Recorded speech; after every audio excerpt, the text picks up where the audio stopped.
Hello and welcome to the Hard Stuff podcast. Today my guest is Trevor Keen. Trevor Keen is an entrepreneur. He is founder and CEO of Conscious Healthcare SA. He's built a pretty awesome business. We talk about business, entrepreneurship, recruiting, and then it goes into a bit of meaning, purpose, morality, stuff like that at the end, which is all topics that I love to chat about. Hope you enjoy the show. If you do, please follow or subscribe on whatever audio platform that you're listening to on. Thanks for listening. Trevor Keen. Really excited to have you on the show for the second time after I lost the recording of our first episode. All good, thanks. Really excited to talk to you, mate. I thought we'd start by diving into kind of your entrepreneurial journey, how you started and where you are today, because you're in a very interesting spot. So Yeah, well, I think it actually starts before the business I'm in now. It started when I was about, I don't know if I was 16 or something like that. I actually was importing bulls from over in America. So jugs bulls, which is like, I was into cricket. And so that's where my curiosity came. I was like, well, I'm buying these bulls. They're like $10 a hit. And I'm like, they can't be $10 each. Like, this is ridiculous. This is going back like when I was obviously a fair bit younger. you talk about cricket balls. Cricket balls, yeah. So I imported them, and so I was like, well, I'm going to get them cheaper. And if I sell them to other people, I can then get them for me cheaper. I didn't work out that, maybe there's like times a cost as well. Like, because I wasn't that smart at business. Yeah, I don't think a lot of entrepreneurs understand that times a cost. Is time a cost? Like, hold up. Like, as in human resources only thing if you're hiring other people. Yeah. My time is free, right? Yeah, so that's clearly a bit of a business myth. trap right there if I've ever seen one. Yeah. So that was quite interesting. So I found that was interesting as far as I was doing cricket coaching. So then I was selling a service, which was that. I think I was like 15 or 16. So I was doing it from a young age. I found that was very interesting how I was packaging things up and made heaps of mistakes. Selling the product of the balls was interesting. Did a lot of email marketing out to people, reaching out, and people would come back. And it was very interesting. And then today, we're in Conscious Healthcare SA. How that started, I suppose that's where you wanted to go, I'm assuming, was that, I was doing work as a physio. So I'm trained I've got a master in physiotherapy. That's a bit of my background. And so in starting physiotherapy, I was like, okay, well, let's go out there and let's figure what this is all about. So I had a few different jobs, and before I knew it, I was working in a place up north, and long story short, they were registered with the NDIS, which is National Disability Insurance Scheme, and ultimately they weren't really doing what I thought was a great job. They were registered, but they didn't really teach me about the NDIS. And then I was seeing someone use the example of Jane, and when I was seeing Jane that she had cerebral palsy, and it's not Jane, it's just making that name up. Her husband was in a wheelchair. She had 2 children that had disability. She had 3 in total, so there was a lot of dependence on her. And so I went through all of the funding, which is essentially her running out of opportunities to see physio, and that then could have led to a terrible situation. I don't know what's happening with Jane, because ultimately, once you run out of funding, you don't see him again. And what I should have done was made sure I had a plan in place to have her fully function and develop and stay mobile and able. I didn't do that, unfortunately, because I didn't have the insight. I was a bit ignorant in that side of things. And so that really inspired me. I was like, well, hold up. Like, as in, disability is not just about having people be able to eat, sleep and shit, because that's the standard that's currently out there now, and the standard is terrible. And so that really inspired me to go, right, well, I can't do this any worse than what they're doing. So what I did was I went to the UK. I was playing semi-professional cricket, and so I spent a year studying the NDIS really thoroughly, because I was like, well, if I'm going to do this, I'm going to do this better. Like, as in, over my dead grave, will I do a worse job? I started out of that. So there's 2 motivations. One was the whole quality of care and raising the bar. That's definitely one of the big things. And the second thing was really about allied health practitioners. They only last for 3 to 5 years. So they spend 3 to 4 years studying roughly, and then they only last for 3 to 5 years. And so, Luke, if you're only 3 to 5 years in, you're only just knowing how to do really nice bows for your shoelaces, right? You don't know too many things at that stage, but that's when people are exiting. And I think, well, if, Luke had 20 years experience and Luke was now teaching Luke Junior, what sort of quality care would you be able to provide to your mum, dad, brother or sister? It'd have to be a lot better. And so the people that then learn, it creates a better cycle, right? We're now doing more innovative, awesome things. We're moving the needle forward as opposed to just repeating the same silly things time and time again. So it's really about the whole quality focus on both sides, right? And that's the wellness and longevity of practitioners in conjunction, obviously, with providing better quality care. So that's the passion and motivation behind it. That's awesome. I'm interested to understand a bit more about that's a really interesting concept, and how you figured out that people were only staying in the industry for a short period of time. What did that look like? Did you kind of do some research into why people were leaving and try to solve that issue? Was that? Yeah, well, it's actually, I don't know exactly how I came across it. I just found it was intriguing. I think when you go to uni, one of the things, just as you graduate, is they tend to like link you up with various different people, and there's professional associations and things like that. I suspect they're the same in almost every space. So the APA, or Australian Physiotherapy Association, they track it, and also APRA does, which is Australian Health Practitioner Regulation Authority. So they actually track how long people stay, and so they often advertise them, not in a positive way, but they're like, hey, the average career is this long. So it lets you know what's your pathway, where you're at, where might you go, and what things might look like into the future. And I sort of thought, wow, that's a terrible future. You're telling me I've studied all this time only to leave in that time. Why are they leaving? I just got curious. I'm a very curious soul. And so, yeah, that's how I sort of came about it. And the professional associations have the stats on it, and they sort of update it and all that as well. But there's multiple different things that lead into it, such as business models, the type of people that are attracted to the industry. You've got caring type people in a caring industry. So what do you reckon, Luke, that you end up having as an issue with caring people in a caring industry? Just, I guess emotional baggage or trauma. Yeah. Because there's an issue in regards to emotional regulation, time boundaries, assertiveness. So if we add these skills in, now we're overcoming all the issues, right? Now, some of the practical issues, there's other things such as we're in a model which is all billable hours, which is not, I don't think, a great model, because if Luke's got 20 years experience, are you going to be somewhat better than the person with 1 year experience maybe? Yeah, 100%. You'd hope so. I mean, provided you learn, grow, and develop. Not only billable hours, it's fixed rate billable hours. Exactly. Yep. So there's no differentiation between one with 1 year experience and 20 years experience. And historically, there's no career growth, and that's a huge tap out. You tap out at about, funnily enough, 3 to 5 years is where you tap out from a career growth perspective, because you've either got to build more billable hours, which this is it's a zero sum game. Like, as in, you can bill more, but then it's just like, what's it costing you? Because now you've got emotional sort of baggage that you now can't comprehend, or you losing the enjoyment. So now you're trying to push things through. It's like the whole, do we want to become GPs where we're like pushing through a lot of people and it's all about quantity rather than quality? Because a lot of people get in the industry for caring reasons. So these are some of the sort of issues that come up, and I've spoken to a lot of the peak presidents of the associations about it. Haven't got any answers yet fully, but we're definitely exploring the question. Wow. Okay, so whereabouts are you now in your business in relation to what's your role? What are you doing? Yeah, perfect. So at the moment, my role is CEO and in recruitment. So CEO role is essentially a more strategic role, so making sure that we've got the right bums in the right seats. And then what I sort of do in that space as well is pretty much make sure we've got the strategy, and then also make sure that we've got good cadence that sort of comes along with it. So we've got an advisory board, and just making sure that we're sort of ticking along. How's the business plan going?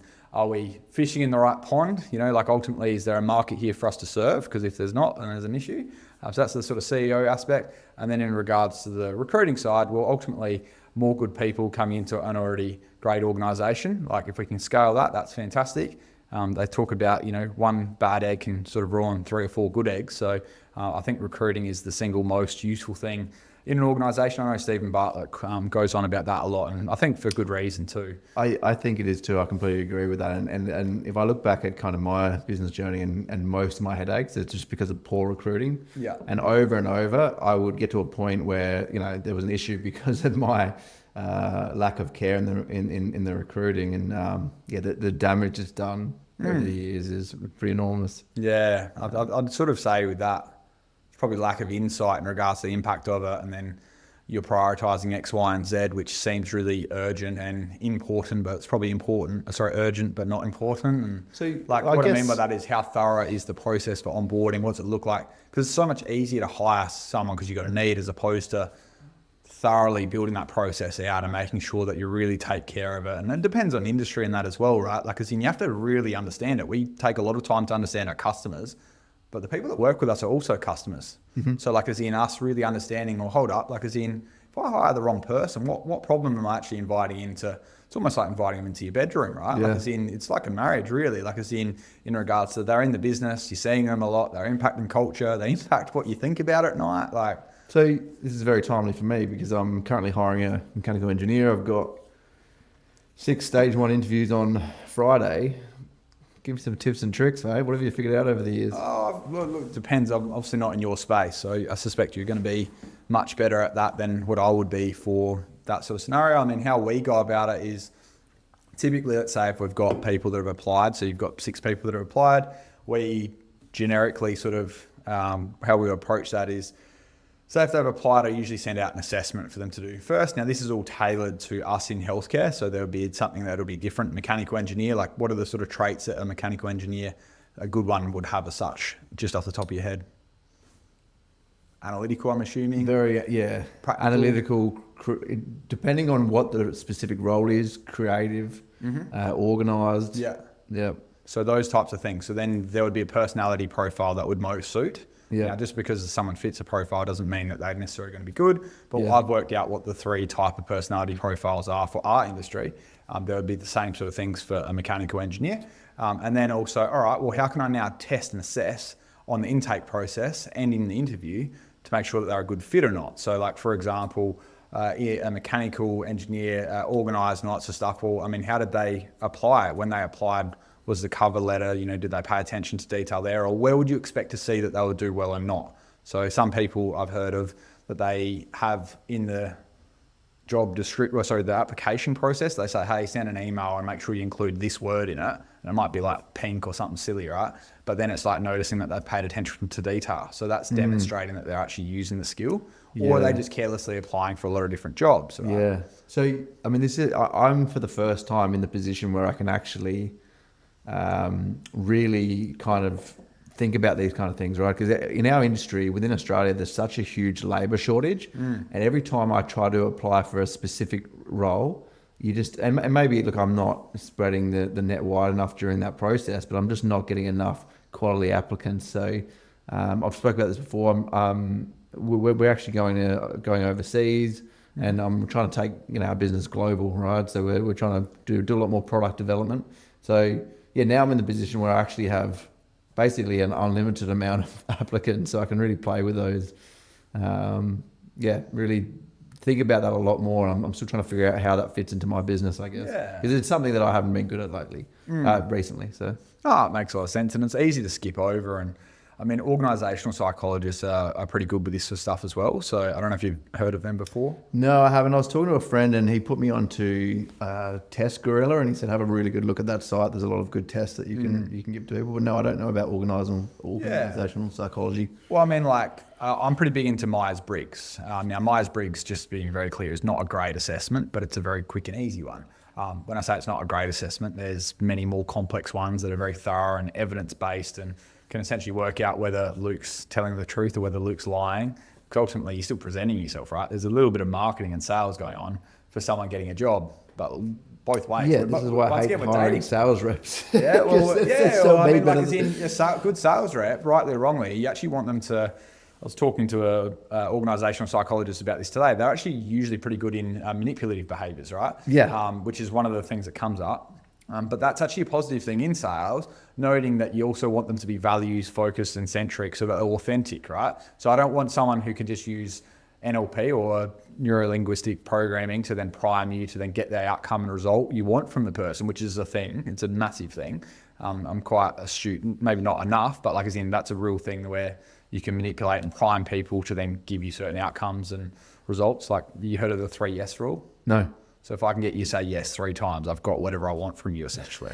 Right? So now, there's dark psychology and stuff like that, and I don't really advocate at all for that. I think authenticity is really important, but understanding, right, for that type of role, what would they look like? So, for example, was a good mechanical engineer typically extrovert or introverted? Introvert. Right. Why is that important?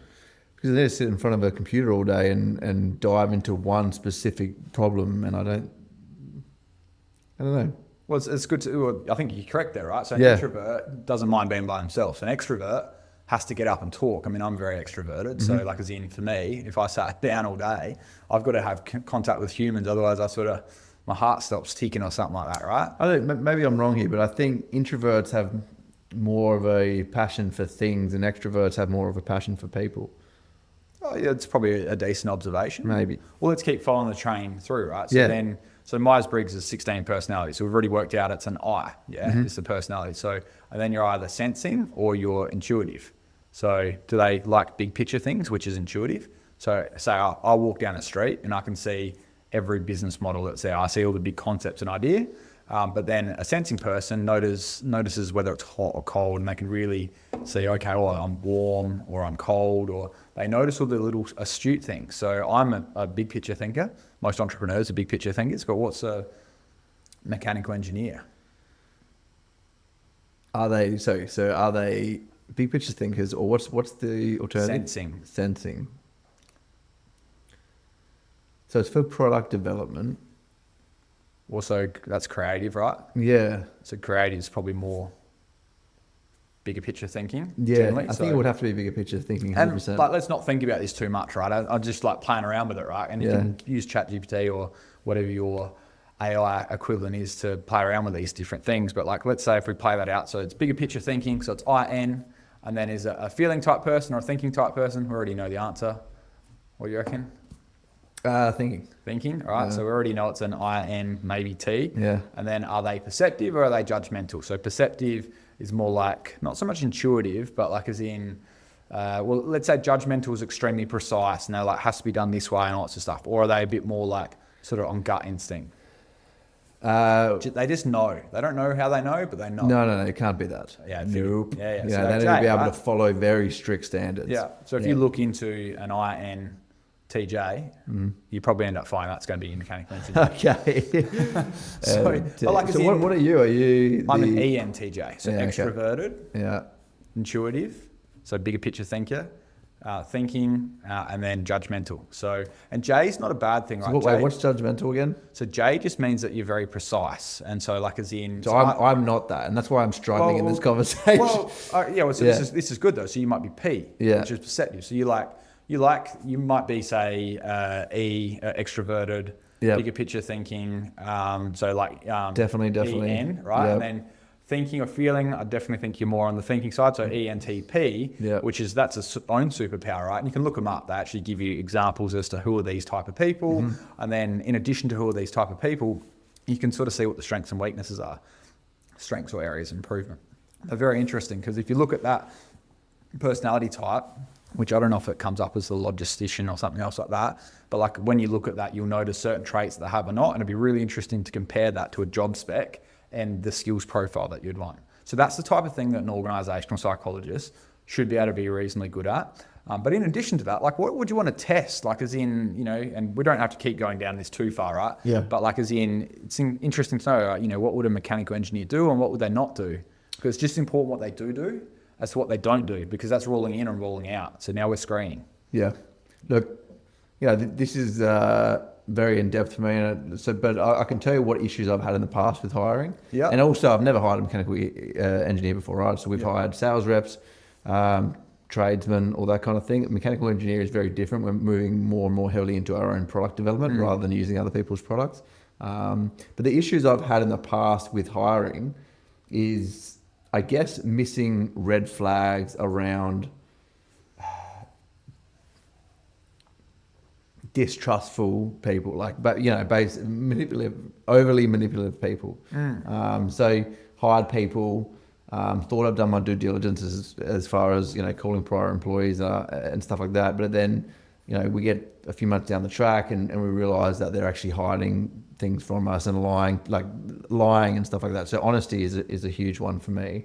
That's really interesting. But then when I look back at the hiring process, I go, oh, I actually missed that and that. 100%. Yeah. Well, I was just about to say, all right, well, hold up. Because if I'm interviewing you, I've now got your Myers-Briggs profile and I'm somewhat decent at assessing that. So now I can sit in the interview and I can see everything that you say and does it fit in alignment? Have you given me a bullshit response?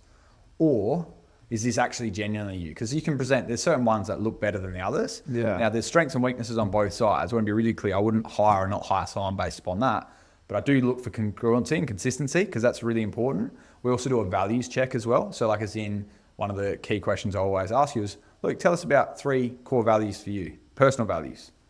And then they will answer, right? And then I go through our values. And then I say, right, well, here's our 4 values. I really want you to tell me in regards to do they align with you or do they not? And which one's your favorite and why? So really going through. So now we're sort of working out, all right, the sort of personality fit, where are they at from values. Now salary and all these other things come into it, but that's kind of like boring things really. Like as in, it's just like, you got to have petrol in your car to get the damn thing going. So like as in, there's some basic things in there, but what also happens in your interview process? How do you screen them in, screen them out? Like as in, what does great look like? Do you know what great looks like for, I think you said Friday this week? Is it? As in, what does great look like? Well, yeah, what's a great mechanical engineer look like? As in, what's success look like? Let's say it's now 2 weeks Monday and they're starting or whatever it is. As in, what is the first? What are they bringing to the organisation? What do they have and what do they not have? What are they doing? What are they not doing? Yeah. You getting clearer on those type of things? Yeah, 100%. Yeah. That really then makes a huge difference because you now ask different questions. Because I'm going to ask, so we're very, like if someone wasn't empathetic in our industry, like that would be very challenging because we're working with people with disability. So communication skills is a big one. You've got to be empathetic, but like as in, you don't want them to be too empathetic in regards to that, they've got to make sure that they see so many people and they need to see 5, or 3, whatever it is.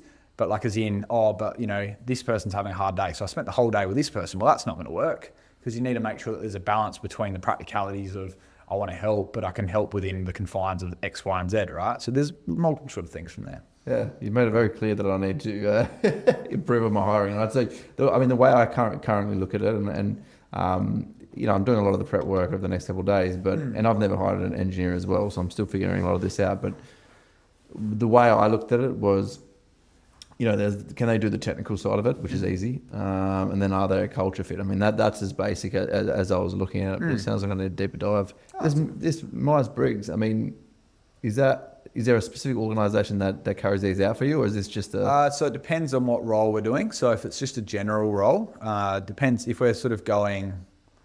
Look, pretty much Myers-Briggs is for most people. If I'm hiring a senior executive, I'm then going to do a 15 FQ, I think it's called. And Myers-Briggs is a company that you engage with? Myers-Briggs is the assessment. If you look at 16 personalities, it'll come up as a free assessment you can do online. Yeah. And then there's more extensive profiles. There's DISC and all these other things as well. They all translate very similarly, to be honest. Like as in, won't go through DISC and all that, but like there's these assessments you can do.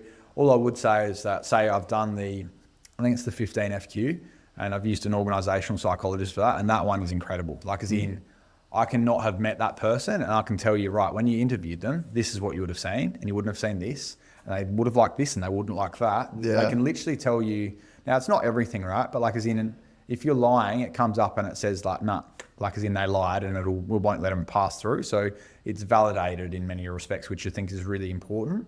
Whereas Myers-Briggs, you can get a couple questions the other way, and it changes where you're at. And some people are answering it because, how do I want Luke to perceive me, as opposed to, no, this is what I'm really like. Because at work and home, are you a bit different at work compared to home? Yeah, 100%. So it depends on your mindset and in regards to how you're thinking about. So if you're thinking about a work context, you might show up as being generally more extroverted as a rule of thumb. A lot of people are more extroverted depending on the roles. So it's important to understand those types of things. But yeah, so the 16 personalities is where you'd sort of go to do that. And I highly recommend just I think I said it last time on the podcast we had it, I really want to make personal development sexy again, because I reckon if society in the world knew a thing or two more about themselves, they're going to further their own vision and whatever it is that they want in life, because they're going to be better equipped to be able to move from A to B, and hopefully B is a better spot than A. Yeah, well, look, it's interesting to say that because, you spoke about your role before as CEO, and that's exactly how I see my role. But the only thing that I would add on to that is trying to empower people in the business to become leaders, right? So over the last 12 to 18 months, I've finally put in a leadership team, and the staff that I've put in those spots have really taken to it, and the development I've seen on their side is amazing. And yeah, if I can empower them and get them the training they need to keep growing as a leader, I think I had a fear. This is a very small business mentality, but I had a fear that if I train them up, then somebody would poach them, But I think that's just silly. You've just got to train them up and look after them, I guess. Oh, well, I mean, it makes a lot of sense. I mean, at the end of the day, that might well happen. It's not untrue. I mean, I've had people work with us and then they go work elsewhere. Like as in, people have got jobs. I mean, I suppose what's the value proposition? And this is something like, we'll move off the recruiting topic maybe, but like 100%, but like as in employee value proposition. So why would I work for you versus someone else? Yeah. Like there's a big difference between you and maybe a huge conglomerate, right? Yeah. I suppose you get more autonomy, you get more ownership, you're closer to it, you get maybe greater bureaucracy. feedback, less bureaucracy, you know what I mean? So like as in, that's what we've got, right? Like Conscious Healthcare SA, we're quite an innovative organisation. Like we've got our values, which outline that a bit as well. We're very big into flexibility, so autonomy through accountability. These are certain things that we believe. Like as in, what does your culture and your organisation believe in, and what can you offer that others can't? So if you get that fit, I think you end up finding like one, you really want to have people inboundly inquiring. So not just like, hey, here's a job advert. Like what about the people that are emailing you? I had a couple in the last couple of weeks, and 2 or 3, I think. And I've just emailed say, hey, I'd really love to either work for free or whatever else it is, or just love to see if is there any opportunities at this organisation. Like that is awesome, right? Because that person's now reached out their own will, not the person that's lost a job or whatever it is, needs another job. Because you've got 2 types of candidates. I'm not sure if you're aware. You've got active candidates who are already on the market, and you've got passive candidates. Okay, so I was aware, but I never put a name to it. And I think another issue was, what were the 2, active and passive? Active and passive. So active is that they're actively looking. Yeah. Now passive, the big difference here is I'm already happy where I'm at. So active is where I've got everybody, and that's where a lot of the issues have come from, because they're active for a reason. Well, I mean, they may be or they may not. Well, I'm talking about the specific instances for... Well, I mean, like as in, look, I'm not going to lie to you. I'd prefer generally passive candidates than active candidates, because if I've got someone to then move from an organisation or wherever they've been at to then come join us, it must generally be because of values alignment and opportunity and where they're going. So we've had someone leave recently. I've had some people that have, 2 or 3 actually in the last, say, 3 or 4 months that have left an organisation, a larger organisation, and they were there for 10 years and come and join our organisation. We're only 30 people. We're not that big, but there's something that we can offer that they're obviously not getting. So whether that's career growth, opportunity, there's many different things as to why people choose X, Y, and Z, but I think it's important to understand what you can offer and what people want. People want challenge. Yeah, we should be clear about it. I mean, I guess it's the same as, what's your value proposition to your customers if you do the same thing internally. 100%. I mean, Daniel Pink, you heard of him before? No. He talks about autonomy, mastery, and purpose. So they're psychological nutrients that you need to thrive. So autonomy, I think that goes without saying. That's like independence and agency. Got to feel like as in, hey, are you listening to me? Or am I just here? Am I another sort of cog in the engine or whatever it looks like? And you don't really care whether I'm here. You'll just replace me with someone else. Like, do I matter? Is there impact and meaning? Next thing is then mastery. Well, that's feedback. Like as in, I'm assuming a mechanical engineer is going to get a bit of feedback about whether things work or not, right? Yep. That's going to be a little bit from the customer or whatever else it is and designing it. So autonomy, mastery, and then purpose. So purpose is, in our interview process, we work on, there's motivation mapping, and there's 9 core motivators that people have. And I find that really interesting because a salesperson's motivators versus someone who is maybe an occupational therapist, any idea about what might be a bit of a difference? Like, what does a salesperson care about? So hunting and killing, I guess. Oh yeah, money, right? Like achievements, results, status. Yeah. Whereas, an occupational therapist really cares and it's generally motivated by connection and friendship and purpose. And it's a version of the things versus people. Yeah, which is quite a perceptive insight. Yeah, interesting. So I wanted to ask you about where you are now in your business journey. What are you doing? What does your week look like? Yeah, so it's been a bit interesting and changed a bit. So I've been working with Ben, my coach, and at the moment, working about 25 hours a week. It's been a little bit fuzzy, like sometimes a little bit more. Not generally less, but like as in essentially doing a bunch of recruiting. So I've got various different conversations and interviews that I have. So that's kind of what a day-to-day sort of looks like, quite a lot of messages or interviews and things like that. That's quite intriguing. Obviously dealing with the whole applicants and following up and providing feedback and whatever that sort of might well look like.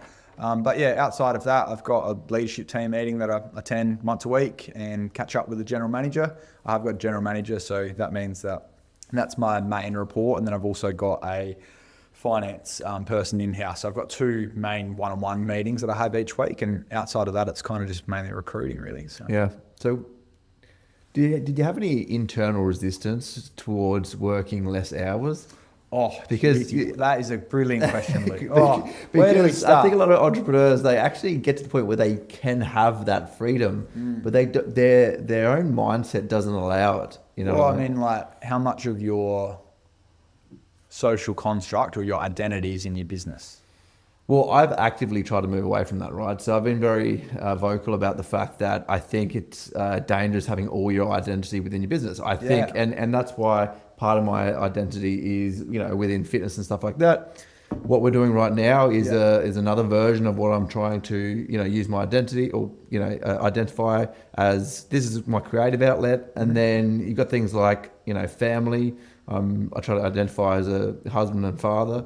That's part of who I am. I'm not just a business owner. And I think when I was younger, I put so much into that. And then when something happens, like you look at your books and you realize you've made a few mistakes and you're hundreds of thousands in debt and you're worried the business is going to go under, your whole identity crashes, right? Oh, Because you've got 100%. no other avenues to actually derive meaning or, I guess, self-worth out of. So I think a lot of people do that poorly, actually, and Yeah. they put their whole identity within their work. Yeah, I completely agree. And I presented on this as a topic. As you well know, we're both in the entrepreneurs organization. I presented on this, was it?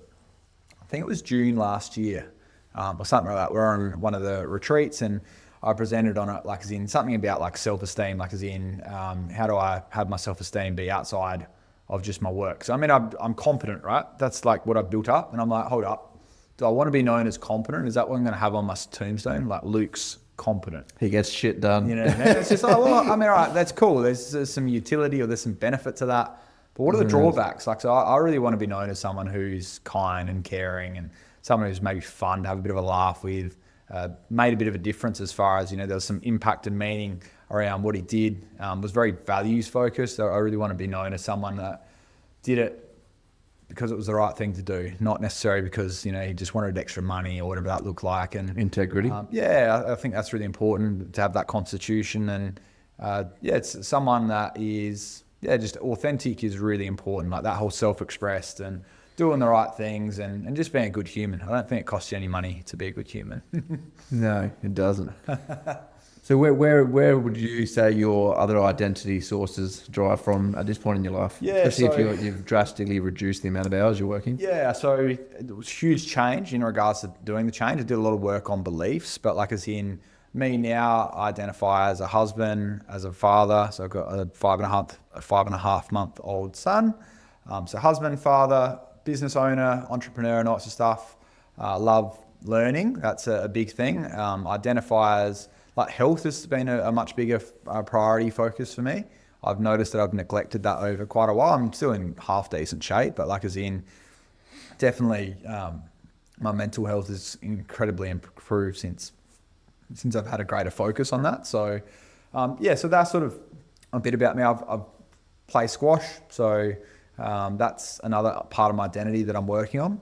And it is a work in progress because for me, I've still probably got maybe 80% of my identity is wrapped up in work. And so I'm really working on striking that balance. And, if someone resigns or whatever that looks like, I've historically taken that really personally, not just from a financial sense and all that, but it's like, if the identity is me, it's like, well, there must be something wrong with me because Luke's wanting to leave. You've done something wrong to make this person not feel... People come and go. Like the onboarding process is meant to have you, hopefully we've hired the right person and you either graduate and you stay with us or not, you graduate elsewhere, right? It's just not with us. So, I mean, that's a great outcome one way or the other, right? Because you don't want the wrong person staying in there and you want the right person staying. So, it's probably a bit of a mix there. And I'm still working on that at the moment. It's an active process. And I think the biggest thing, which is controversial to say, I reckon the biggest thing that stops entrepreneurs being able to step back out of that business is, are they willing to do the emotional work as far as transforming? What I mean by that is I've been doing a lot of dating of my emotions and I've been doing a lot of looking at my beliefs and what's giving me what I want and what I don't. And the deep dive sheets that we have within EO are pretty useful for that. And I've been just picking that apart and going, okay, well, hold up. Like as in, I think we might have discussed this actually the first podcast that we did. So like as in the emotions that I'm very comfortable with is like stress. And because you've got like, Tony Robbins, I think, is where I got a lot of this stuff from, but like as in there's say like 3 to 4 emotions that are like comfortable for you and your family that are acceptable. So like as in for me, it's like being stressed, happy, and maybe like angry or frustrated or something like that as sort of the main ones. And so it's very much cortisol driven, right? So which, you know, hey, cool if you like being an underdog and persevering. But if you don't, like, as in maybe like, what about being calm? Is that cool? Are you happy being calm, Luke? Well, no, this is something I'm actively working on. I think I lived my 20s in this heightened sense of stress, and I thought there was something, I guess, heroic about constantly just, you know, and this goes to like working long hours, taking on everything, refusing to delegate everything because I have to do everything because I'm super capable. Yeah. And it just led to me being on this, I don't know, this crazy anxiety cycle, and I got to the point where I'm like, this is not how I want to live. You know. And I'm in the same. I find how you put it really interesting. This goes back to the intuitive thing. I feel like I think all these things, but I don't actually put them into words. So it's because I'm in a similar situation, right? So I'm working less hours, and I'm actually trying to figure out what is my place in the world, and where am I going to drive meaning? Because I was just, so much of it came from, you know, I want to be the guy that builds this huge business, but now I'm just like, why? You know, I've got enough resources and I've got the freedom, which is what I always said I want, but now what am I going to do with it? You know, I wonder why it mattered in the first place. Like when were you happy? When were you? I've got a theory. Let's roll it. Yeah. So my theory is, you know, I was so, there was some bullying in in primary school. And that led to me being so anxiety ridden in my high school, like years, right? And then when I finished high school, I started drinking and partying heavily. And that actually gave me the freedom from anxiety. And it gave me the ability to connect with people that I didn't have because I was held back by my anxiety. When I was drinking, I was this fun, outrageous, outgoing guy. But then the dark side of those partying years led me to do some things that I was deeply ashamed of within. And I actually felt like I was a burden to the world. And I felt like I wasn't worthy, you know, I wasn't capable of being loved, or nor did I deserve it because of some of the things that I'd done during those years. So I thought I needed to prove myself to the world. All right. And did you? Yeah. Well, I mean, how do I put this? Like, maybe not, but I just don't care what the world sees anymore. So it's like, you know, I've been on this journey of like, I need to prove that I'm worthy. I need to prove that I'm worthy. And then I finally actually got somewhere in my life, and as I get older and start caring more about, you know, realizing my values are be a good husband and father, all of that deep those deep self-worth issues are kind of dissipating away, and I don't have that drive to prove myself to other people anymore.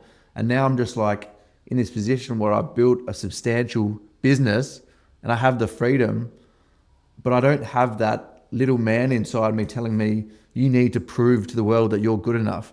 And now I'm lost in a jungle. I don't know what to do. Does that make sense? Does that resonate at all? It's really interesting from Joe Parner, who I can't remember if you went to. Yeah, absolutely. Yeah. So he presented on emotional fitness, and I interviewed him on my podcast recently as well. And it was really fascinating how he goes from ambition to meaning. I mean, you've gone from ambition and you're at the meaning stage from what I can hear. I mean, I might be wrong, and I'm certainly no psychologist, so I want to be really clear. I've just dived off the cliff from ambition to meaning, and I'm drowning. Well, I mean, it's interesting though, right? Because like there's things like Steve Jobs, I think, put this the best that I've ever seen it. And it's kind of like you can't figure out who you are and what you're about looking forward. You got to look backwards. And so it's just like, well, what got you to where you are today? And I'll unpack that a little bit through my lens, and then you can overlay that onto yours. So like for me, like the last 5 years, I've worked nearly 9 or 10 years. So I wouldn't even do a very good job of explaining what fun is. I mean, I was at the pub the other day, and I was like sitting next to a couple of people, and I was like, should I listen in on that conversation or something like that so I can like figure what they're like talking at is? Because I'm always about achieving stuff. But it's like, hold up, why does it matter if I achieve? Like why? What's the meaning behind it? Like as in, because I'm always typically goal orientated, but it's just like, well, but if you get a goal, don't you want to share with Luke or whatever it is that, hey, I've done this, it means this to me. Like this is what it means to me to do X. I'm proud. I mean, like, remember, I'm sure you've got children and lots of stuff, like as in, here's my little painting, you know, your son or daughter comes up and shows it to you. Now, it might not be, it's not, you know, Michelangelo or whoever else it is, but like as in to them, it's really meaningful, right? Yeah. Like, why does that matter to them? Yeah, it matters because they need to prove they're capable. I guess something like that. Well, I mean, like as in, they just think it's cool. Yeah. It's but because it's meaningful to them. I mean, yeah, sure, they've done some work and that, but like as in, as a kid, like as in you're quite creative and like they've done these sort of tests in regards to, there's like a genius sort of creativity test or something like that. And like as in 5-year-olds, most of them all can get genius status. And we then beat the crap out of that over many years going through schools. Yeah. So like as in Ken Robinson goes through, I think it's Ken Robinson's like, why do schools kill creativity? And they do, because we want to essentially get them to go through and become really good soldiers. And that was great when the world required more soldiers, but we don't need any more soldiers. We need more people that are interested in making, you know, being curious about various different problems and solving them and actually having a purpose and meaning and impact on others. Like we got many problems like loneliness, isolation. Like, cause I can come up with you a few different friends. Like how do you make friends? People don't even know how to make friends nowadays. No. Like as in hello, superficial conversations. Like as in what happened to like sitting on a bus and looking over at the next person saying, hey, how you doing? Or in a lift, or do you just pick your phone up and have a look? Let me try to put everything you just said together. Now, you spoke about why does a kid naturally want to show, and then you related that to your own goals and want to talk about your goals. Let me just see whether this kind of resonates with you as far as my journey. I think you get to a point, especially as someone that's obsessed with goals and achieving, whereas you build this thing like the business, right?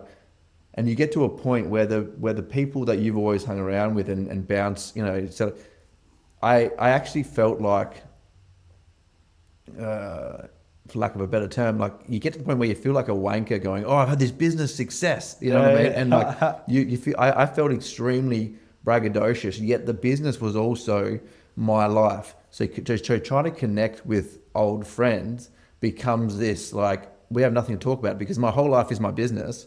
And I feel like a wanker talking about it because it feels just braggadocious, right? So I felt like I was in this no man's land and very lonely for a long time. And you said, how do you make friends? You know, this is my attempt by joining EO. Yeah. You know, and that I felt like I was that was a kind of a life raft for me out of the lonely years. Does that resonate with anything you're saying? Yeah, it does. And I think I'd probably look at it through a few different lenses. Like you've got Maslow's hierarchy of need. I mean, you can see I'm very into psychology if you have. Yeah, I know, I can't keep up, but I love it. So, but like as in Maslow's hierarchy of needs. So you've got food, shelter, water, you know, connection, belonging, all these other things. So if you look it up later on, you'll sort of have a look. I don't know if you have heard that before. I have. I think through you. Self-actualization is the top of the pyramid, right? And self-actualization is like, okay, well, essentially, like, what can I do to self-actualize, to become my authentic self and whatever that looks like? And if you look at it, let's just go back, you know, potentially, hopefully I do justice here. You got bullied when you were younger and lots of stuff. Mm-hmm. So you heard of Dr. DeMartini? No. So there's a book called The Values Factor, and there's also another concept called psychodynamics, which is essentially opposites. You know how opposites often attract, but also like, let's say if I project out as being really confident, what am I actually really? If I project that I'm confident, I'm usually quite insecure. Yeah, insecure. So I'm just trying to process that in real time. Yeah, so no, that's all right. Well, so I'll give you space to comprehend this, and we'll go further. Let's explore. So when you were bullied, right, when you were younger, so what did that mean you do? Did that mean you went to your show, or did you fight? Like, were you people pleaser? Or did you? I'm a people pleaser. I'm getting out of that now, but I have a deep history of people pleasing. Well, so because you're bullied, right? So like, as in, if I do whatever they want or people want, then they'll like me. So I had that come from and that's where my anxiety came from. I had such a need for people to like me. Yeah. So was that authentic? The need for people to like me, was that authentic? As a human, we need connection, but like as in, were you being you? Were they liking you for you, or liking you for the persona that you put up? Oh, yeah, the persona, yeah. And so if we bring that right back to attachment theory when you're a child, so like, I don't know if you know much about that. I know there's a lot of theories, but like essentially you've got secure attachments where people are happy to be like, hey, I'm okay, you're okay. But then we've also got other stuff, like you might be anxious, right? And so if you're anxious, you've got like as in, you could be anxious or you could be anxious avoidant, lots of different things. So you might be the sort of person that doesn't let people get close, or it needs to have enough distance. Like Yep. you've got all different sorts of things. And so, for example, if you had to be a certain way, and I know several different people that have got anxiety and have this show up in various ways. So if I've got to be a certain way in order for you to like me, then like as in if I'm anything else other than that, because like what are you doing? You're trying to constantly guard and have image. I'm trying to sit in the right spot. Because if I'm sitting like, if I authentically sit like this, which is me sitting back and just being all chill, and maybe that's me authentically, what if you don't like it like that? So if I sit like this, hopefully at least you'll like this version of me. You're just describing me up until a couple of years ago. But like, as in, if I do this right, Yeah. and then you don't like me, doesn't matter, because you didn't like the version that wasn't me, you just didn't like the version that I put on. Because someone who's usually anxious deeply wants connection. That's the other side of it, right? So you're people pleasing to try and get people to like you, and they do like you, but they don't like you for you. They like you for how you present and that, you're amicable and whatever else it is. So like as in where I was coming through from all the values and tying that together is our values are formed from our deepest needs not getting met when we're younger. Like what are your main values? Now, Well, if you express it, it'll probably come through from it. But what do you deeply care about? honesty, authenticity, Yeah. What else? compassion. They're the main three. Honesty, authenticity, and compassion. Yeah. You talk about like values is in how I want to show up in the world. Well, what do you deeply care about? Like, as in, for example, if I lied to you, most people want humans to be trustworthy and all that sort of stuff. But like, as in, you've mentioned those three. Let's just circle back now to when you were younger. What did that person need at that time? The one that got bullied. As in, What was the unmet need that you might have had? well, compassion definitely. Yeah. And if you've got compassion for anxiety, does that not help out quite a bit? Yeah. Because, I'm okay. I'm okay. The world's safe and it's secure and it's okay. Some people will like me, some won't. That's okay. I mean, you said honesty. Like, as in, were you being honest there at the time? In what way? Well, I mean, if you're getting bullied and all that sort of stuff, like, as in, if you truly were honest and whatever else it is, isn't that dangerous? Isn't it? Yeah, 100%. Yeah. So, like, I was terrified to say reasonable. anything, 100%, and be my authentic self in any way, shape, or form. Like I was like very actively trying to be exactly who my perception of what people wanted me to be. Yeah. There was no authentic self, no honesty. 100%. Is that resonating? All your values are. Yeah. They're literally the things that that person didn't get is what I'm observing. Yeah, I know, and I'm just processing stuff that I'm not going to talk about. That's happened to me in the past. That really aligns with those three things as well. Yeah, and like the attachment stuff comes into it as well. And I mean, I'm a relatively new parent, so you sort of do reparenting. So all the stuff from your childhood comes up as well when you have children. You comfortable talking about your values and how they resonate? Yeah, well, so and I'm still re-toying with this. I'll say it probably quite fluently, but I'm re-questioning as to whether they are actually authentically the same now or whether they need to change a little bit. So the 3 Fs, so fun, family, and freedom are my core values, but I'll elaborate on it, right? Adventure was my other one. Sorry. So, adventure. Well, and that makes a lot of sense in regards to your explorer, and that's a natural child curiosity type thing. And I suppose if you're maybe anxious, you'd sort of don't explore. So then it's just like the person that says yes, they might actually be a thrill seeker because they never get to really explore, and so they do it in a certain way or whatever it looks like. So it's sort of psychodynamically fits in. Remember, psychodynamics is opposites. So the person that's like beachy, wave hair and all that sort of stuff that presents like no one cares about them. Yeah. Like, or they don't care how people perceive them. They really care about how people perceive them. People like me, and by the way, this is prior to personal development. People like me project very confidently, usually extremely insecure.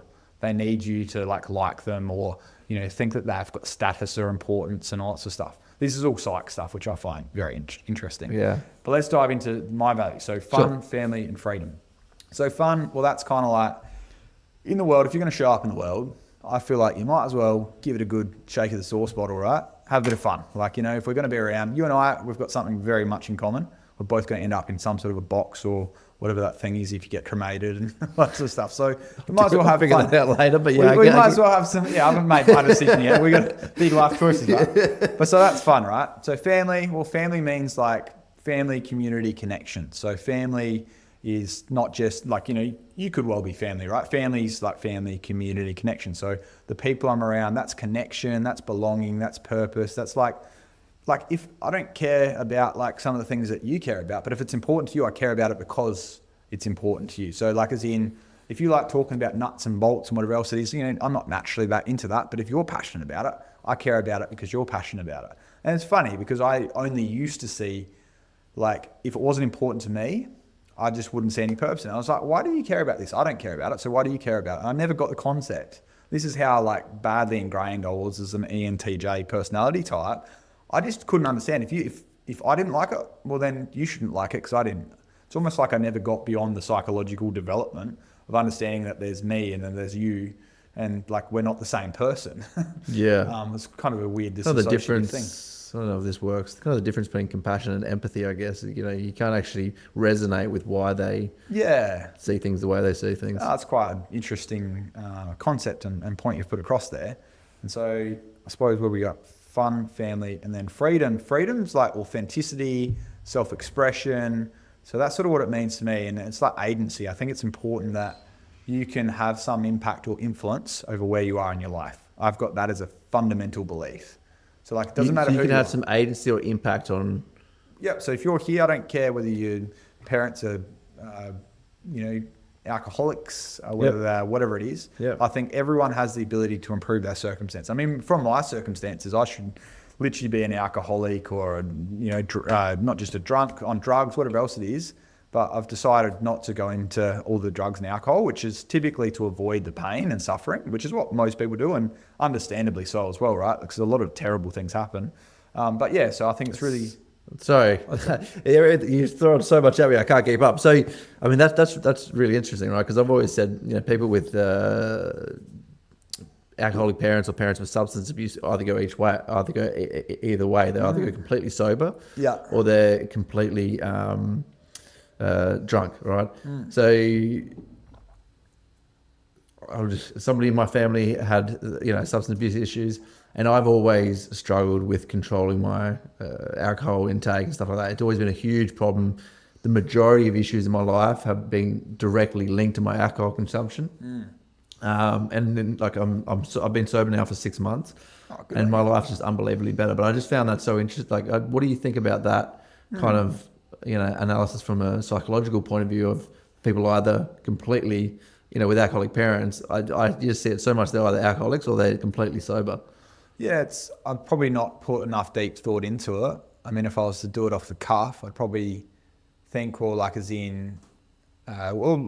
play this out, right? So my father's got bipolar. I've got quite a few family members that have got pretty immense mental health challenges. And so for me, not drinking and doing drugs was because I saw what I saw as literal control that my father had in regards to his circumstances and what's sort of going on. And so I was like, well, I'm not going to allow myself to get out of control, because when you take drugs and things like that, then you alter your cognition and your ability to think, and you might make some poor choices. So that's, my rational sort of reasoning of it anyway. And it's, I still drink, but I don't drink in excess, and I don't do any drugs. I've never smoked a cigarette in my life, like as in, I'm not a saint, but like as in, that's a few things for me. But I think like what you were talking about, if the parent's an alcoholic, I mean, maybe you sort of see all the bad sides to it. And so then it's almost like you wanted them to be present. And so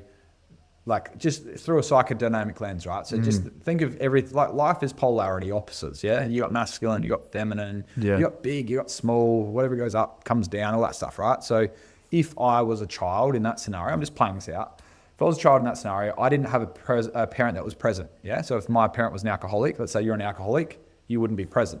And so I really valued people that are being present. So because I didn't get connection.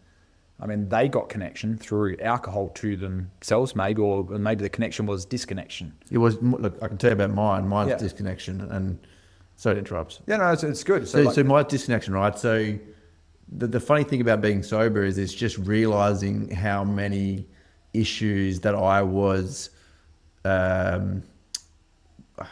tampering down. Yeah. And like I'm a very frantic personality. I'm constantly like, oh, I need to start a business and do this. And I start something and go, hold on, you're CEO of a company. You've got 10 other things going on. This is stupid. Like I'm very frantic, very high energy. And I think I was tampering a lot of that with my drinking and stuff like that. Yeah. Well, it's a way of you processing it.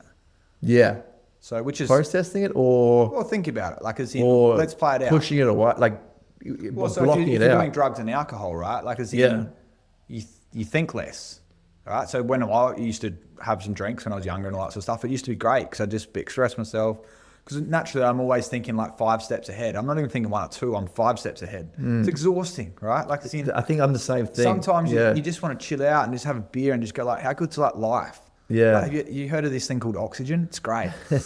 Yeah. You know what I mean? Like as in just like actually celebrating the moment. I mean, this is something that I think is really important to go, okay, hold up. Like as in, you mentioned frantic. I mean, like as in, at the end of the day, you've got a need. Like what are all your needs? And if you start lining out what your needs are, well, you need stimulation, right? Is it physical stimulation, mental, like as in emotional? Like what is it? Like do you need connection? Like what are your actual needs and desires?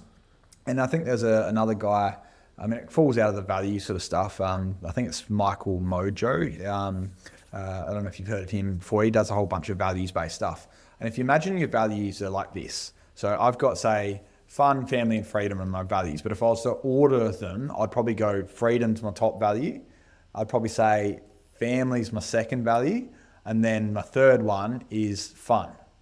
Something like that in that order. Let's just take that as fact, right?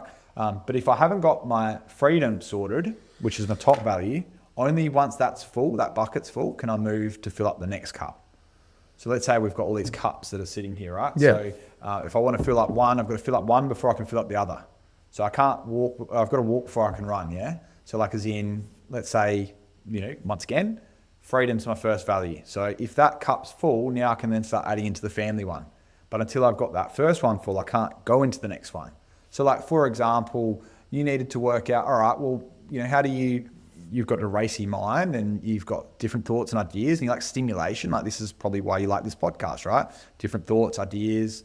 You get to mentally throw around concepts and ideas and you get to intellectually, it's a playground, right? Yeah, I get to turn my thoughts that are just jumping in my head actually into words and express myself. Yeah. So there's maybe a connection need or you might not like articulating it like that, but maybe it's actually, I'm in touch with myself. I mean, I've found that since having a child, reflection and journaling has been the single greatest thing I've ever done since I've done it before, but I stopped doing it for a while and I started getting really unhappy. And it's because I couldn't actually understand who I was, because when you do self-reflection, who do you learn about? Yourself.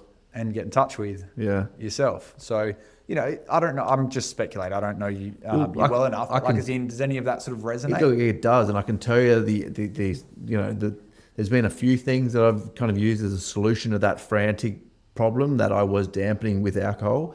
The main one is meditation. I mean, that has been an absolute godsend for me, because I'm so frantic, and then, realizing I'm frantic, or realizing I'm telling a story that I'm not doing enough, or realizing I'm telling a story of why I should be angry or that I'm not worthy, and just going, hold on, no, your mind's just telling you this story, and then being able to dissipate those thoughts and go back into the moment. Like, first of all, you do that while you're meditating, but then I can catch myself on a regular basis, telling myself a story that the world doesn't see you as enough. So you need to start another business, or you need to, work more hours, or you need to do this. And that's been probably the biggest godsend. And journaling's another one, because I feel like part of my frantic nature is just saying the same thing in my head 400 times. Like, a lot of that's like negative. And if I actually... Is it you saying that?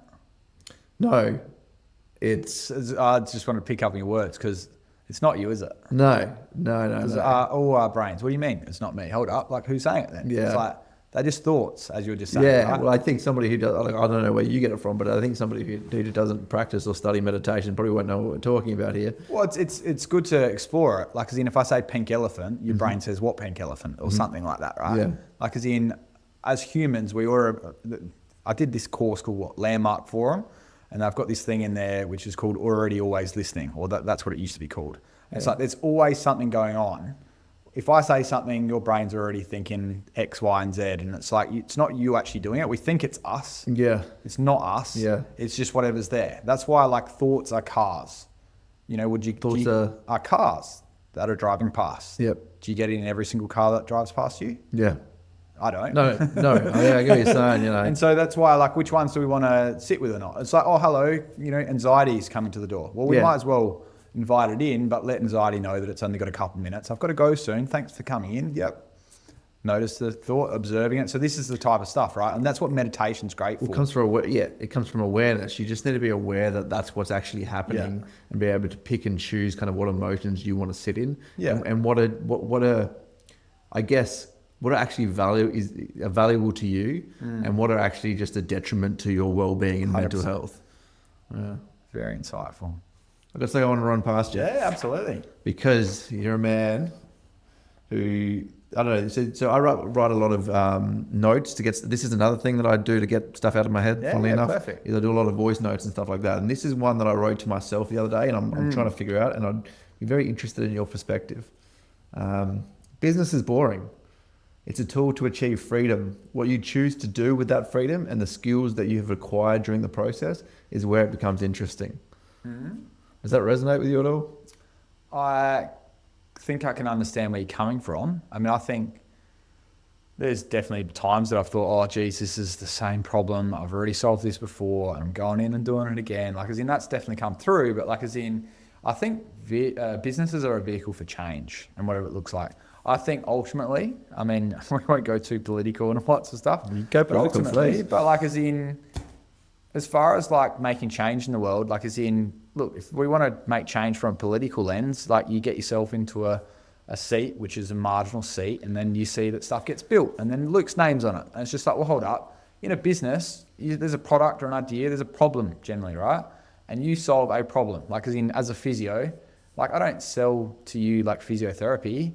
I sell you freedom and movement and connection, because when you can run and when you can move around and when you can be with friends, like as in if you couldn't run and move right now, that would probably have an impact on your life, right? So like, what are you actually selling? So I think ultimately, I think businesses are a vehicle for being able to create the life that you want, which is like what you were sort of saying in the quote, I think. Yes. But I also think that like as in if you're going to do business, you probably want to have good people around you that you love or care or appreciate. Maybe you don't have to love your people that you're working with, but certainly have good connection with, I would say is probably a positive thing.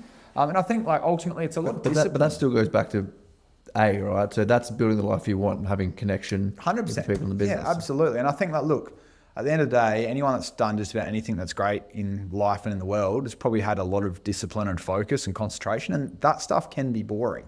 How do you make that fun and engaging? Yeah. So like, for example, I was listening to a book this morning and the author was talking really, really slow. And I was really getting a bit annoyed about it. And I was like, it's a concept I'm really interested in. So I got the speed up to 3.25 times and I've trained myself to be able to listen normally at 2.5 times the pace. But like as in this 6 and a bit hour book's now down to 2 and a bit hours. And so I'll probably finish it today or tomorrow. I can't process. So, yeah, but like as in, because I've gone through a lot of psychological concepts and things like that, most books are really telling the same story 10 times. Mm-hmm. So like as in, once I get the concept or idea, I can move on. Now, if I want to eat a book or like as in, if Warren Buffett was writing footnotes or notes that are in the side of his book, I would really be interested in seeing those because his insights and ideas are quite useful. But sometimes you're just trying to get the concepts and the ideas. And so I suppose what I'm trying to articulate there is it depends on, so I've sort of lost my train of thought there. But like with going through the book, like as in I got through and made that more fun and interesting. Yeah. So, listening at that pace wasn't fun for me. So I sped it up. I think I got it back. Yeah. Look, it sounds like, as you originally discussed your business, you're a lot more attached to the purpose of your business, 100%. right? Yeah. I think my business was created as a lifestyle driver from the get-go. Yeah. And I'm actually not connected enough to the purpose and how is this going to make the world a better place, right? And I think that's part of the problem why I'm in a meaning crisis. So that's quite interesting. Like, as in, why does the world care whether your business exists or not? It's not the world. Well, It does. I mean, if it didn't, it wouldn't pay you money for products and services. Look, I provide a very good product and service. I'm very proud of what we provide. What does the customer care about? Reliability, quality.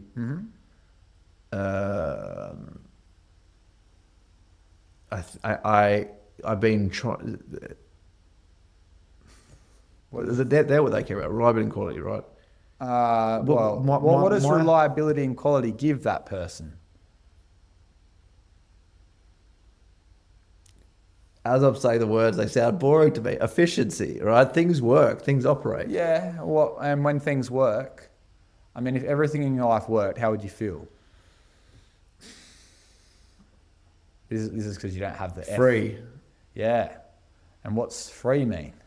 Yeah, but I'm talking about, a lot of my customers are big corporations, I'm too disconnected from it now. Well, look, I get what you're saying. I mean, I was going towards peace of mind and stuff like that, right? But like, at the end of the day, though, peace of mind. Like, as in, say we're in the healthcare space, I would love to be able to create disability employment opportunities and be able to scale that up. I think that's very meaningful and purposeful. I've got several family members that have got disabilities. I think that would be really cool. I don't know how to do that exactly, but like that'd be quite an awesome challenge. And if you have enough profit and all that sort of stuff there, you can now start doing some of those things. Some of those things that are purpose driven, not profit driven. So like almost a triple bottom line. Right? Yeah. Like as in, is your business solely about that, or what would you add into your business that might add more purpose and meaning? Like, I don't know, are there charities? Like, what charities do you care about? So this was the whole point of this, right? So, the freedom and the skills that you've acquired, like what you do with that is where it becomes interesting. So I'm trying to figure out whether I link, to give myself more purpose, whether I link the business to some sort of charity.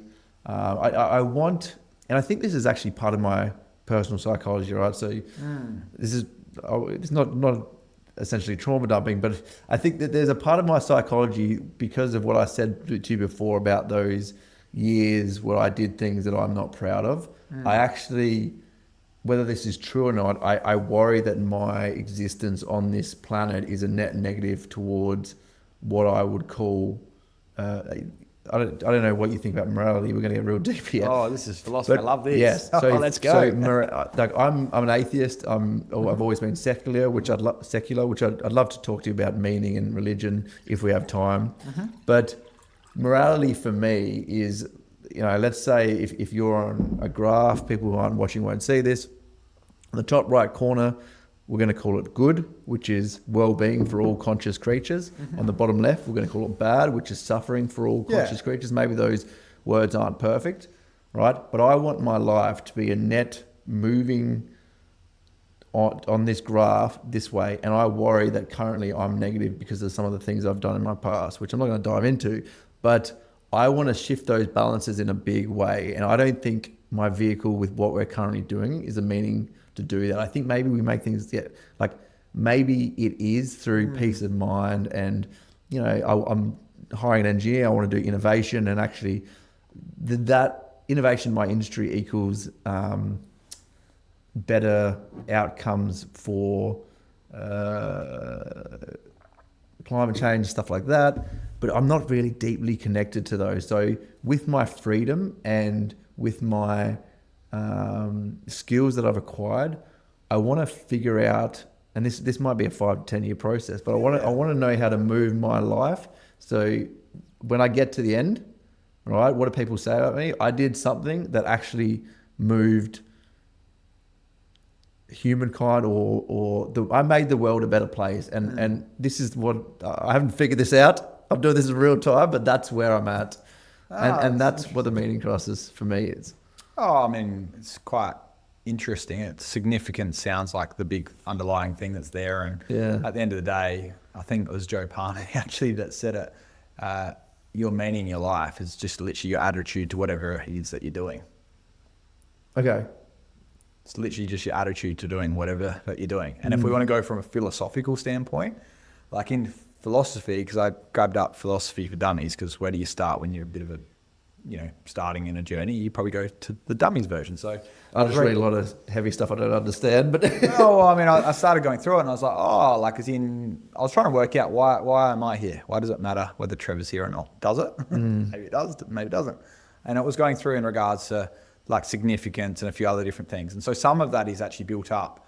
And maybe it's best explained through Ikigai, I think it's called. Have you heard of Ikigai? the word sounds familiar, but I have no idea what it's in relation Essentially to. like what you love doing, what the world values, and something like that. It's like a combination. There's three things that I've forgotten one. But essentially it's about doing something that matters, right? So like healthcare naturally by itself, you can understand it's like a purposeful industry, right? Yeah. So like as in, if I help someone that's got cerebral palsy or Parkinson's and they struggle moving and now they can get out into the society, they're connected, they feel like they're engaged, that's very purposeful. I can hear the connection when you're talking, which 100%. I don't have, Yeah. So that's purposeful in that of itself. But like as in, what problem can I solve that the world cares about? Like as in, not just me, like the world, right? Now, maybe, and I'm not going to give you advice, whatever else it is about, maybe the business you've got is the vehicle. Maybe it's not. But I think unpacking a few things from what you said, I look at it probably very differently to what you said. I think that there's two things. There's one thing that is like, what does your business do? And is that purposeful and meaningful? And does that matter to you? That's one thing, right?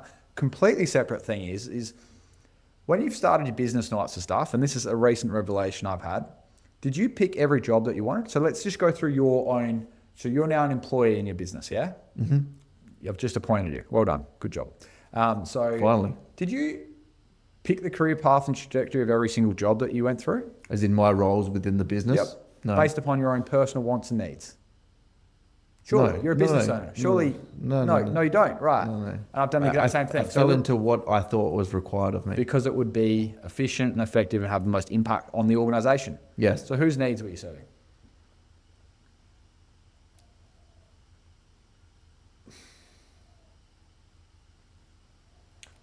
I'll tell you why I'm hesitating. I mean, the organisation, I'm assuming, is the answer. Well, I mean, yes. It depends. Like, am I serving my own personal need because I need the organisation to succeed? Well, maybe. I mean, maybe you need the organisation to keep some story and narrative that you've got going on. I mean, as humans, we've got a narrative for our life, and that's its own thing as well. But like, as in, I think it's really fascinating around, all right, well, if you were to sculpt your own role, and I'm in a situation like this right now, actually, if you were to sculpt your own role, would it be what you're doing now in the organisation? Yes or no?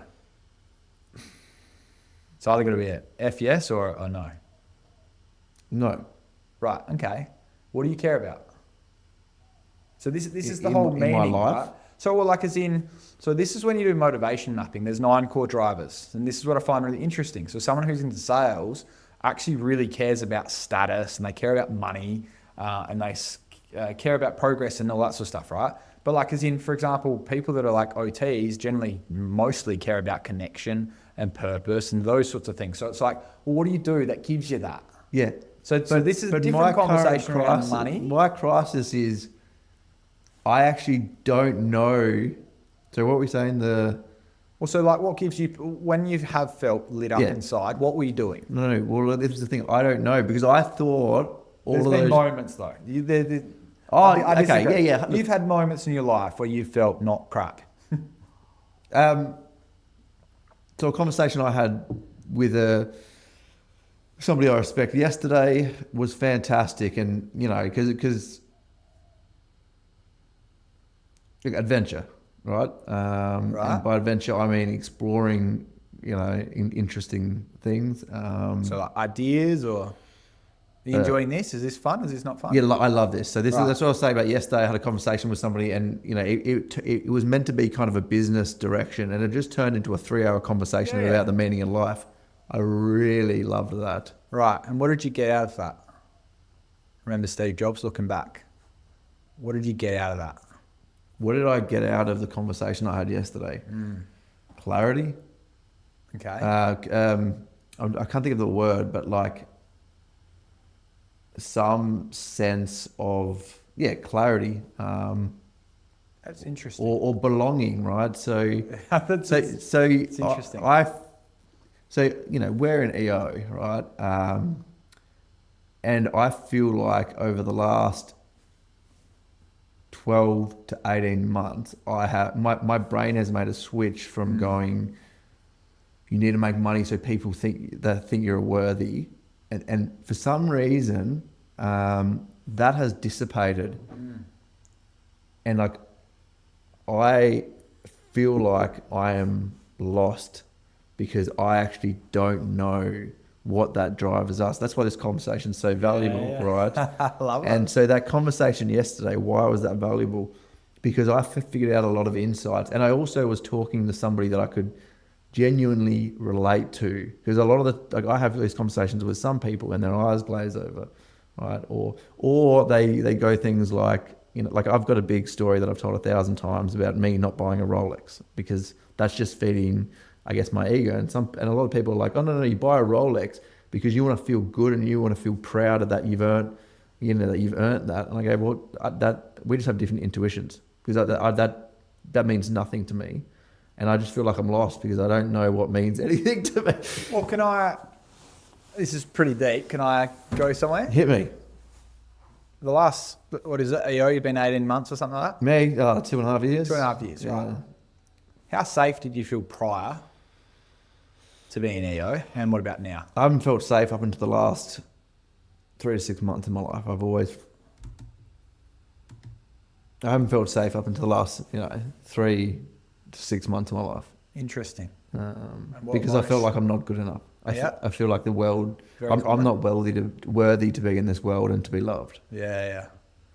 And that's really common, right? Trauma and other different things. And once again, a lot of this is psychology sort of stuff, and I'm not a psychologist. I want to be really clear in regards to it. But like, as in, I thought you were not trained yet. Okay. I've got a few quals, but I'm not actually formally a psychologist or anything. I want to be clear about that. Yep. But like, so what emotions are? What are your emotions that you're comfortable with in your family, or that you've been used to? I mean, mine's stress and other things. What are your emotions, right? Are the normal ones still there? Definitely stress. Yep. Are they are they there now? Are they there at the moment? Stress, yes. It's not. It was there and it's not there now. Hold up. So it's not familiar to feel. How do you feel now? On a day-to-day, right now, or on a day-to-day basis? Well, like as in, so you said you're lost now, but like as in, you're not stressed now. Yeah. So is it familiar or unfamiliar to not feel stressed? Very unfamiliar. Right. Okay. So is that a level of uncertainty potentially? Yes. Right. Whereas you can dive back in and start another business, and what's that going to predictably give you? Stress. So what if you actually are addicted, but you're just addicted to a different drug? Yeah. Let me introduce you to cortisol. Stress. Yeah. So you know what I mean? So like as in, and I'm actually working with this at the moment because I think I'm addicted to like adrenaline and cortisol and all that sort of stuff. And so it's very unnatural to then wind back. And it's like, I get certain things from it, but I'm trying to work out what do I like and what do I not like? So like, for example, I'm trying to biohack myself and do some things at the moment as far as checking in and having my watch or whatever it looks like start vibrating when my heart rate gets too high, because if you're sitting, ultimately, if your heart rate goes up by about 25%, it's indicative of stress, right? Yep. What are you and I typically very bad at? Tell me how you feel. Well, not stressed. Well, how do you feel right now? If you and I do this, I bet you will find this very hard. Right now? Yeah, how we feel. Happy. Comfortable. Connected.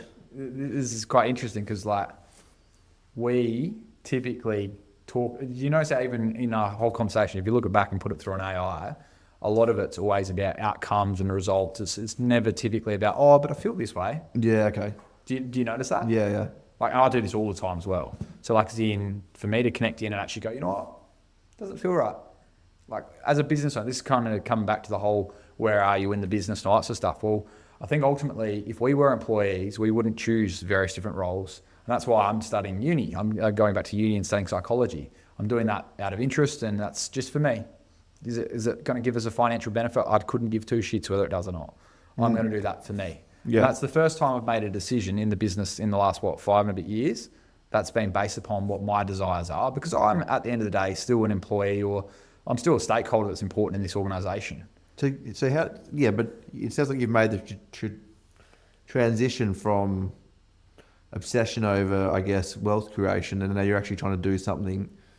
Oh, I'm talking about my own journey, but now you're trying to do something with a psychology degree. You're trying to do that for yourself, right? Well, I've always loved psychology ever since I've been chasing habits and behaviors and all that sort of stuff since I don't know if I was 16 or something like that. Like I said, I looked at a lot of screwed up things in my life and I'm like, you know what? What's the one thing that's going to make the biggest difference here? And I was like, habits and behaviors. If you can learn that, like I am really good at habits and behaviors. Yeah. Now, not in all times, I make mistakes just like everyone else does, but Charles Duhigg, The Power of a Habit, great book, one of my favorites. Yeah. And it just went through a story in regards to, have you heard the book or The Power of a Habit? No, Charles Duhigg? no. They go through an example of Starbucks and how they've got a training program and how it instills resilience. And essentially there was this guy, I don't know his name, but let's say Bob or James. James goes in, his mum's about to die in hospital and goes into the hospital and essentially says that it's after hours and so protocol is that you can't come in. Mum's on deathbed and all that sort of stuff. Goes in and essentially is aggressive with the staff. The staff say, no, you got to get out, come back tomorrow. Lo and behold, mum dies overnight and all that sort of stuff. And so he's very distraught and traumatized. But what was missing for James was if James could have actually articulated and been in touch with his emotions and said, hey, Luke, I appreciate that, it's not hospital policy in regards to saying someone. My mum's literally on her last, anything you could do to help me would just mean so much. Now, if he could come up with those words, his life would have been very different and had last words with his mum. And for whatever reason, despite the fact that I'm very task focused, I actually am incredibly emotionally connected and care so much about people, too much almost, right? And it's in that situation, it's just it really resonated with me. I'm like, shit, I am that person, but I'm not going to be in those situation and that circumstance. And now I'm going to do that is I'm going to learn a thing about habits and behaviors and I'm going to just keep working on that and I'll make something of myself and hopefully make a positive difference with other people. And so that's always been interesting for me, the whole psychology side of things and seeing how I can progress and that type of stuff. So, look, yes, there's been a whole journey there, but as in allied health physio, I had a knee injury. That's why I became a physio. That was a pretty boring story. Thought the physio I was seeing was a bit rubbish and I'd be better. So that's why I did physio. Yeah. But as in, I worked out probably in my second year in uni that I was more interested in psych than I was in anything else. And I just kept doing what society said. Well, you started a degree. All right, well, it's a long way back now if I don't finish and whatever else is and can't really be bothered. I'm this far in, I might as well finish. So I've got to have something, which is all society stuff. Society couldn't give two shits about me. Unless I give a shit about me, nothing else is going to happen. I think some stuff I've been listening to recently with Jordan Peterson has been really insightful. I don't know if you've listened to his stuff at all. A little bit. He's got a lot of material out there. So. He's got 500 odd episodes. Yeah. It's dense. It's really dense. Yeah, and then he's got his lectures and his books. Yeah, he's got a lot. And he's you're talking about good and bad. He did a whole bunch of stuff on religion, which I think is really interesting from what I've heard from other people talk about, because he said to understand morality, you've got to understand good and bad, which, that comes from religion. Purpose and meaning, religion, was actually the bedrock for society for so long, and it actually kept it really nice and for a while. Now there's been many problems with religion and that as well, but religion often comes with humility, right? So let's say if we say a prayer right now that, I want to find the purpose and meaning in my life. Well, that means you've got to now be humble enough to do what it takes to get the answer to that. So you're going to do self-discovery and you're going to do a whole lot of stuff. And so if the answer comes back in that you need to do X, Y, and Z, you might not feel like doing it, Luke, but you're going to do the work. Because if you want to ask for what it is that you want, you better be willing to do what it takes to get it. Have you got a heart out or anything? I've got probably 10 minutes. Yeah. Can we dive into religion real quick? Yeah, sure. Yeah, cool. So I'll tell you about my journey on religion and I think it'll be quite insightful and I'd love to get your reaction. So this is my journey for religion. So because I was very, I would say alone in my late teens, the new atheist movement was kind of going on at the time. You had are you familiar with, the Four Horsemen of all that kind of stuff? I was really obsessed with all that. And I learned so much about kind of the negative aspect of dogmatism, organized religion and stuff like that. And being young, you're looking for some sort of, religion. Well, belonging, probably, belonging, right? And mine happened to be kind of that atheist movement, anti-dogmatism, anti-organized religion, and that led to a lot of nihilism within me, right? I've got a big tattoo on my chest that I'll show you one day that says, "Oh God, nobody belongs anywhere, nobody exists on purpose, everyone's going to die." That's how much of a nihilist I am, right? I've got a tattoo on my chest. It's hilarious. But I was having a conversation with a woman I know recently, right? And she gets a lot of meaning and passion out of her religion. She's a Christian. Yeah. And I'm coming to the point where, obviously, because I'm in the middle of a meeting crisis going on, like I'm missing something. Something's missing there. Now, there's a whole bunch of philosophy that I've read on, secular morality, and what I was speaking to you, before about, with the well-being versus suffering and stuff like that.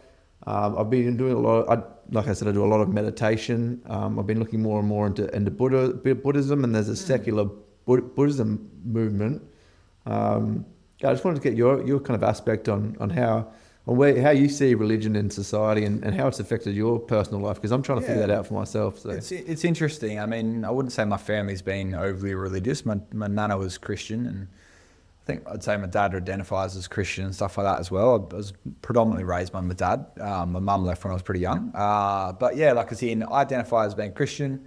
Look, can I go through the ins and outs in regards to, I know what the Bible and a few other different things say, like as in, I think ultimately the Bible is personal development. I think it's really good personal development if you actually look at it and take the lessons that are out of it in regards to humility. And that's such a hard thing because it's complex. I'm not saying it's simple, right? And I think Jordan Peterson distilled it probably as well as I've heard it said in regards to, he sort of says like, look, am I religious or anything else like that, or does God exist? And he's like, I behave as if God does exist.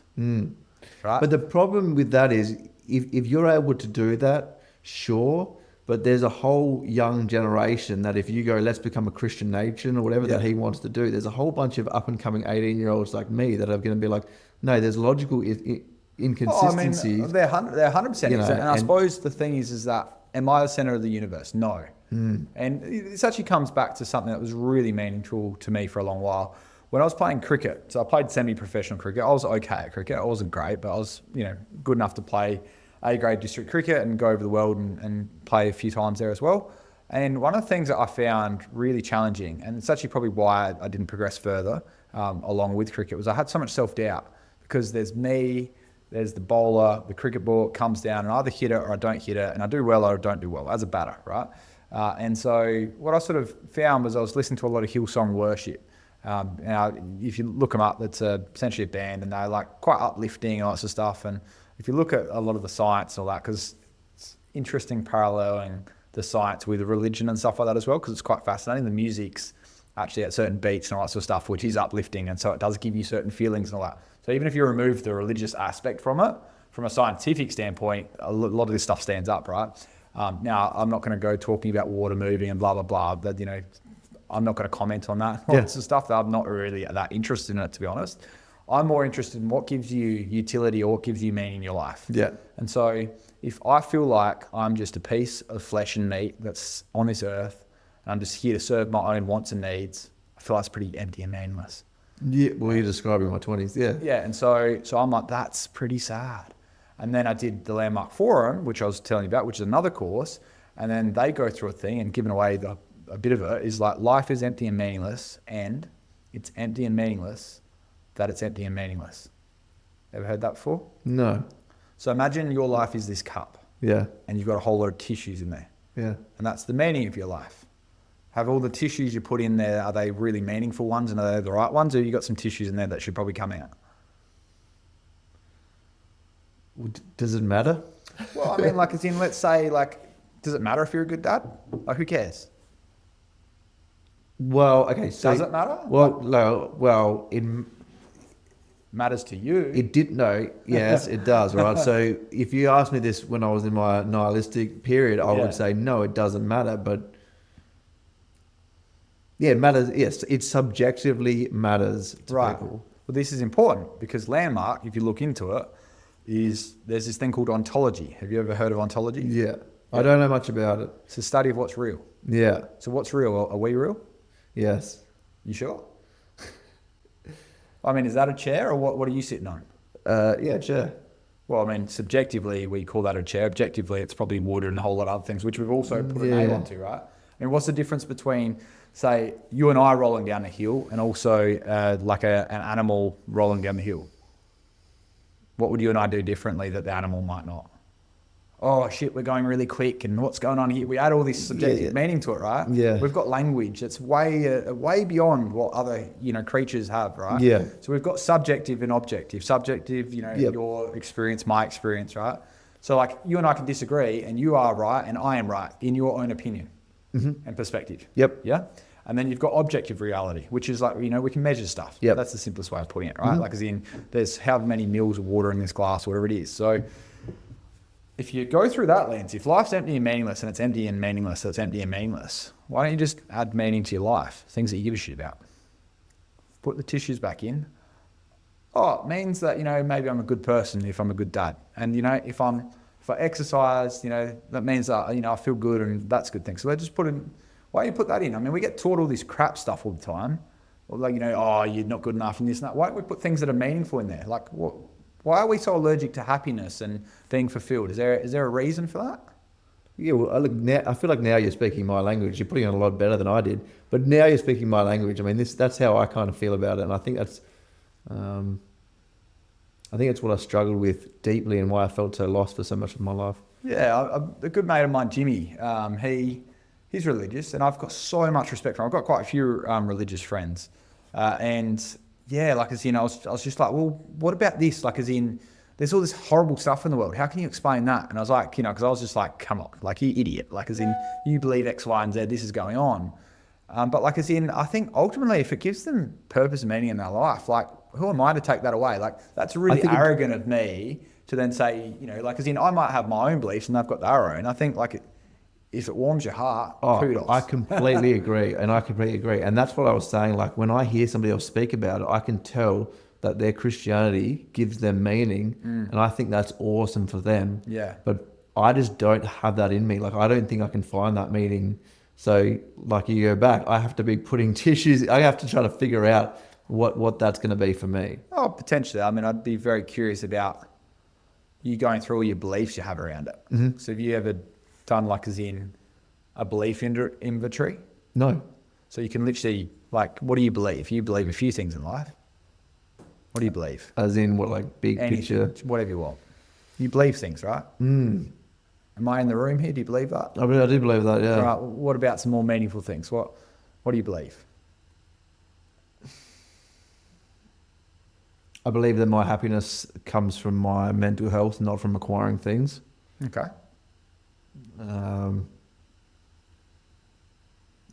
Like this is hard just because I believe a million things. Oh, but like as in, I believe being a good father is important. Yeah, I do. Yeah, all right. Well, then what constitutes that and how do you know that's true?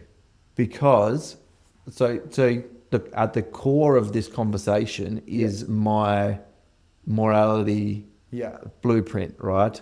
And everything that gives me meaning in my life, like I think if I'm a good father and husband, that makes the world a better place because my kids are going to have more well-being within their life, right? Yeah. My wife is going to have more well-being. It's going to lead to them being more productive people in society and passing on more well-being to other people. So at the core of all my beliefs and meaning things like being a better husband and father is that morality graph that I was kind of trying to articulate before. Is that adding meaning to your life? Yeah. Fantastic. Yeah. But then that's good though, isn't it? It is. Oh, it is. So because you know what good things are. Yeah. And you know what bad things are. Yeah. So it's moving conscious beings away from suffering, and that is what I have come up with in the last few years, and it works for me. That's the tissues. I think that's awesome. Yeah. How good's that? Yeah. Like I love this because it's like if you act as if that person already knows the answer, they do. Yeah. But I understand at the core, that is, I guess, objectively meaningless, but it doesn't really matter. It means, is that subjectively meaningful to me? Does that make any sense? Absolutely. Well, I mean, do you depends on what you're trying to do. Are you trying to find the meaning of life to be meaningful to everyone else, or does it just need to matter to you? if I like business, does it matter to my wife whether I love business or not? It depends whether that affects her life, but no, it doesn't. Yeah, but like if it warms my cup and I'm happy with that, is that cool? Yeah, it's cool. It's only got to matter to you. Yeah. But we think, like, because we're social beings, we're like, hold up, come and give me some validation. Like, can I knock on your door and you give us some validation? Is that cool? Yeah, Like, do you know what I mean? It's just like, it doesn't have to resonate with other people. Like, we're all different in this world. We got like, what, 7 billion of us? Like, then we got a few different perspectives. That's cool. Trevor Keen, what a fantastic conversation. I can't express how much I enjoyed that. Not a word at all. Thanks so much for the time, Luke. Thanks for coming on.